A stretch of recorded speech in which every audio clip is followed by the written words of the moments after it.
बंजारन बहू। कमला एक बहुत स्वार्थी महिला है।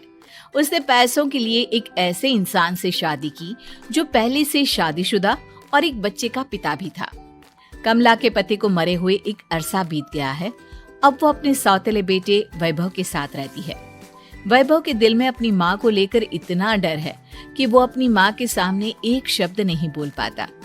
उसकी माँ जो कहती है उसको सर झुकाकर वही मानना पड़ता है।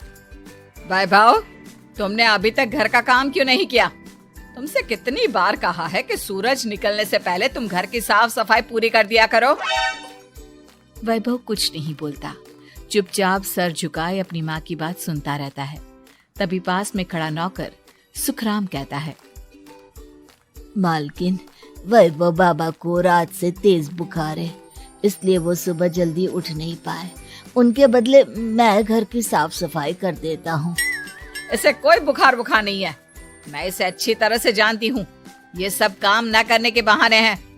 सुखराम काका, बोल दो इसे, सारे घर का काम यही करेगा। और इससे समय पर अपना काम पूरा नहीं किया तो इससे आज का खाना भी नहीं मिलेगा। मगर मालकिन, वैभव बाबा की सच में ही तबीयत खराब है, आप एक बार देख तो लीजिए। कमला बिना कुछ बोले वहां से चली गई और बेचारा वैभव तेज बुखार में भी काम करता रहा। कमला वैभव की शादी एक ऐसी लड़की से कराना चाहती थी जो अनपढ़ हो और कमला से इसी तरह डरे जिस तरह वैभव डरता है, ताकि वैभव की सारी जायदाद और धन दौलत उसकी मुट्ठी में रहे।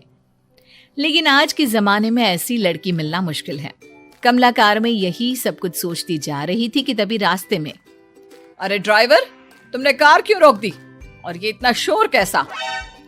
मैडम, आगे कुछ बंजारों का खेल चल रहा है, इसलिए भीड़ लगी है। मैं अभी भीड़ को साइड में करवाकर कार निकालता हूँ। ड्राइवर भीड़ को साइड करके कार निकालने की कोशिश करने लगा कि तभी कमला की नजर रस्सी पर चल रही एक फुलवा नाम की बंजारन पर पड़ी।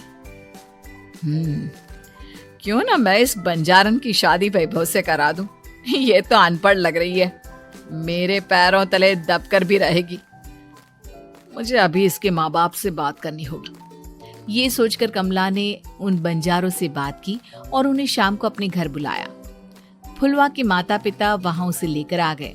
उन्होंने इतना आलीशान घर पहले कभी नहीं देखा था। अच्छा हुआ आप लोग आ गए। देखिए, मुझे घुमा फिरा कर बात करने की आदत नहीं है, इसलिए सीधे सीधे मुद्दे पर आती हूँ। मुझे आपकी बेटी बहुत पसंद है। मैं अपने इकलौते बेटे की शादी आपकी बेटी फुलवा से कराना चाहती हूँ। इसके बदले में आप जो चाहो वो ले सकती हैं। तभी फुलवा की माँ कहती है, ये क्या कह रही है मैम साहब? कहीं आप हमारी गरीबी का मजाक तो नहीं उड़ा रही ना? आप मेरे बेटे से मिल लो। अगर आपको मेरा बेटा पसंद आता है तो मैं कल से ही शादी की तैयारी शुरू कर दूंगी। सुखराम, वैभव को लेकर आओ। फुलवा अपनी माँ के कान में फुसफुसाती है, माँ, कहीं इस मेम साहब का छोरा पागल तो ना है? फुलवा अपनी माँ से बात कर रही होती है कि वैभव वहां आता है। फुलवा उसे देखती ही रह जाती है और उसके माता पिता उसकी शादी तय कर देते हैं। शादी वाले दिन किसी को फुलवा और वैभव की बेमेल विवाह की बात समझ में नहीं आती। फिर भी एक औरत कमला से पूछ ही लेती है, कमला जी, आपने अपने इकलौते बेटे की शादी देहाती गवार से क्यों करा दी? ये बंजारन आपके घर की बहू बनने लायक तो नहीं है। कम से कम अपने स्टेटस का ही ख्याल कर लिया होता। बहू तो अपने टक्कर की लाती, आपने तो बंजारन को ही बहू बना लिया। अब कमला को समझ में नहीं आ रहा था कि इस बात का क्या जवाब दे। वो कुछ देर चुप रही और सोच समझ कर कहती है, बहन जी, आपको तो पता है आजकल के बच्चे किसी की बात कहाँ सुनते हैं। मैं तो अपनी बहू एक पढ़ी लिखी और अपनी सोसाइटी की ही ढूंढ रही थी। लेकिन मेरे बेटे ने मेरे सामने इस बंजारन को लाकर खड़ा कर दिया। बोला कि मैं शादी करूंगा तो इसी से। अब भला मैं क्या करती, मुझे अपने बेटे के सामने झुकना ही पड़ा। कमला की ये बातें सुखराम भी सुन रहा था। उसने ये सारी बातें वैभव को जाकर बता दी।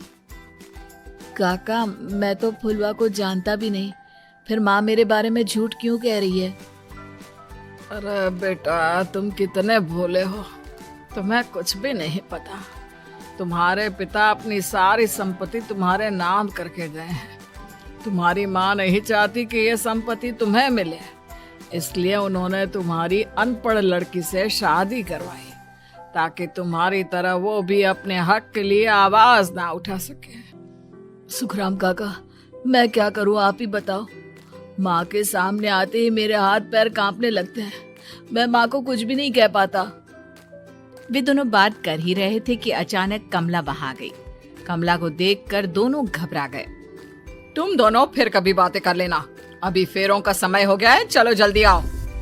इस तरह फुलवा और वैभव की शादी हो गई। अगले दिन कमला ने फुलवा को बुलाया और उसे नसीहत देने लगी।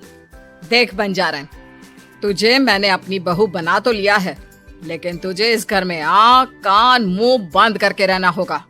घर का काम कर और अपने पति से मतलब रख, समझी? कमला का ऐसा रवैया फुलवा को बिल्कुल समझ में नहीं आया। उसने वैभव से इस बारे में बात की।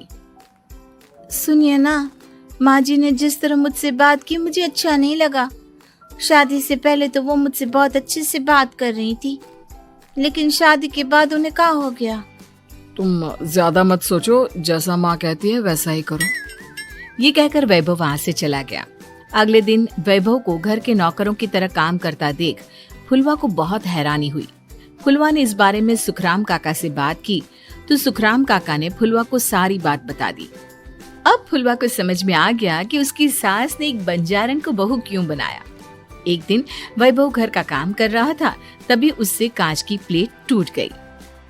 किसने गिराई ये कांच की प्लेट? वैभव को वहां खड़ा देख कमला ने छड़ी से उसे मारना शुरू कर दिया। उसके पैर में कांच चुभ गया और खून बहने लगा, लेकिन फिर भी कमला उसे मारे जा रही थी। ये देखकर फुलवा ने कमला के हाथ से छड़ी छीन ली और तोड़कर फेंक दी। बंजारन, तेरी इतनी हिम्मत, तूने मेरे हाथ से छड़ी छीनी? कमला फुलवा को थप्पड़ मारने ही वाली थी कि फुलवा उसका हाथ पकड़ लेती है। ओ सस माँ, मैंने मॉम की गुड़िया ना समझ लियो। बंजारन हो बंजारन, ईंट का जवाब पत्थर से देना जानती हूँ। आज के बाद मेरे या वैभव जी के ऊपर हाथ उठाने की सोचियो भी ना, समझी ससु माँ? ये कहकर फुलवा वैभव को लेकर वहां से चली गई। उसने वैभव के पैर पर पट्टी बांधी, उसके आंसू पोंछे। वैभव ने पहली बार किसी के दिल में अपने लिए इतना प्यार महसूस किया। अब फुलवा वैभव का हर काम में हाथ बटाती, उसका बहुत ख्याल रखती। इस तरह दोनों बहुत ज्यादा नजदीक आ गए। वहीं दूसरी ओर कमला सारी जायदाद अपने नाम करने की साजिश करने लगी। और एक दिन, वैभव, जल्दी बाहर आओ। कमला की आवाज सुनकर वैभव और फुलवा अपने कमरे से बाहर आ गए। जी माँ, आपने बुलाया? ये ले, इन कागजों पर साइन कर दे। वैभव कागजों पर साइन करने ही वाला था कि फुलवा वैभव के हाथ से पेन छीनकर कहती है, ना वैभव जी, आप इस पर हस्ताक्षर नहीं करेंगे। आओ बंजारन, मैं तुझसे बात नहीं कर रही। ये बात मेरे और मेरे बेटे के बीच की है। चुपचाप पेन दे दे, नहीं तो तेरी खाल उधेड़ लूंगी। सस माँ, बंजारन की खाल इतनी भी ढीली ना होवे कि कोई भी उधेड़ लेवे। जो यकीन ना आता हो तो देख ले उतार के। और हाँ, बंजारन जरूर हूँ पर अनपढ़ ना हूँ। मैंने भी पता है कि किसी भी कागज पर साइन करने से पहले उसे अच्छी तरह पढ़ लेवे हैं। पेन देती है या नहीं? ये कहकर कमला फुलवा को मारने आई तो फुलवा ने कमला को धक्का दे दिया और वो नीचे गिर गई। कमला डरकर वहां से भाग गई। अब फुलवा ने वो कागज उठाए और वैभव के साथ सीधा वकील के पास चली गई। वकील ने वो कागज देखे और फुलवा को बताया, वैभव के पिता की सारी जायदाद और संपत्ति वैभव के नाम है, लेकिन वैभव की सौतेली माँ इस संपत्ति को अपने नाम कराना चाहती है, इसलिए इन कागजों पर वो साइन करा रही थी। तो अब हमें क्या करना चाहिए वकील साहब? वकील ने फुलवा और वैभव को सब कुछ अच्छी तरह से समझा दिया। अब दोनों घर पर पुलिस को लेकर पहुंचे। कमला पुलिस को देखकर घबरा गई। पुलिस ने कहा, आपके नाम की कंप्लेंट हुई है, आपको हमारे साथ थाने चलना होगा। कंप्लेंट? कैसे कंप्लेंट? आप अपने सौतेले बेटे पर बहुत अत्याचार करती हो। धोखे से सारी जायदाद अपने नाम करा रही थी। अब नहीं इंस्पेक्टर साहब, जरूर ये मेरी बहू की कोई साजिश है। इसने गलत कंप्लेंट की है। मैडम, शिकायत आपकी बहू ने नहीं बल्कि आपके बेटे वैभव ने की है। कमला वैभव का नाम सुनकर दंग रह गई। जिस बेटे ने कभी उसके सामने सर नहीं उठाया था, आज वही बेटा उसके सामने पुलिस को लिए आया है। वैभव, तुम्हारी इतनी हिम्मत कि तुम पुलिस को ले आए? हाँ माँ, मैं लाया हूँ पुलिस को, और मेरे अंदर इतनी हिम्मत कभी ना आती अगर फुलवा मेरा साथ ना देती। आपने बंजारन बहू को लाकर अपने ही पैर पर कुल्हाड़ी मारी है माँ। मैडम, अब की बात खत्म हो गई हो तो चलो हमारे साथ। वैभव, मुझे माफ कर दो, मुझे थाने मत भेजो। आज के बाद मैं तुम्हें कभी नहीं मारूंगी, तुम्हें कभी परेशान नहीं करूंगी, मुझे माफ कर दो। वैभव अपनी कंप्लेंट वापस ले लेता है और पुलिस वहां से चली जाती है। वैभव अपनी सौतेली माँ से कहता है, मैंने पुलिस को वापस तो भेज दिया है, लेकिन मैं आपको माफ नहीं कर सकता। आपने बचपन से आज तक कभी मेरे सर पर हाथ नहीं रखा, हमेशा मुझे मारती रही, नौकरों की तरह बर्ताव करती रही। आप इस घर में नहीं रह सकती, चली जाइए यहाँ से। कमला घर छोड़कर चली गई और सड़क किनारे खड़ी होकर सोचने लगी, काश मैंने वैभव को माँ की तरह प्यार किया होता।